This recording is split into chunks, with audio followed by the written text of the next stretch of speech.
Bonjour, c'est Alexandre Hermenot, le fondateur de la société Onafis.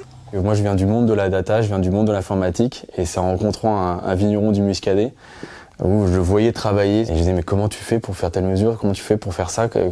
Qu'est-ce qui t'alerte quand justement il y a une dérive? Attends, moi je fais mon prélèvement, je l'envoie au laboratoire, au bout de 48 heures j'ai un résultat. Je pense qu'on peut un peu améliorer tout ça. Donc on a deux gammes de produits. Le premier, c'est ce qu'on appelle Densios. Densios, en fait, c'est un suivi de fermentation alcoolique.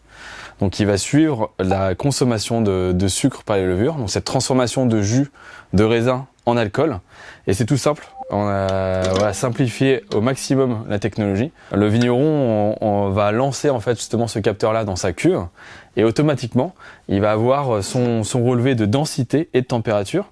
Donc une consommation de sucre en alcool, il va le suivre en live et il va être alerté s'il y a une dérive qui est détectée. On a été qualifié de babyphone des vignerons parce qu'on écoute le pouls de leur bébé, parce que c'est vraiment leur bébé hein, le vin, et la moindre dérive avec nos capteurs, on le détecte. L'autre gamme de produits, c'est celui-ci. C'est ce qu'on appelle une bonde connectée. C'est un bouchon que l'on retrouve sur des fûts. Donc du coup, il va s'enfoncer justement à l'intérieur du fût et pour pouvoir fermer le fût. Et c'est grâce à ça qu'on a été jugé d'électrocardiogramme de vin par un de nos vignerons. On embarque 14 capteurs en fait embarqués à l'intérieur qui vont relever toute cette data. On amène de l'intelligence de l'IA dans l'interprétation de toute cette donnée. On a commencé à 1079 de densité et on est arrivé à 990. Bon, du coup, il a perdu.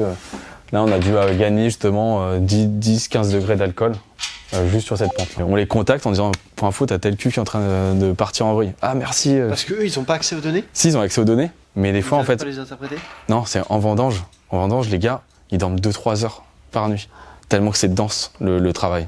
On a réussi à prouver en France, on a les plus beaux châteaux de France qui sont nos clients, et on a des domaines qui sont des vignerons qui sont seuls, et nos technologies les aident à prendre le petit déjeuner avec leurs enfants, parce qu'on leur fait gagner la petite demi-heure. Donc on arrive à répondre à ce grand écart.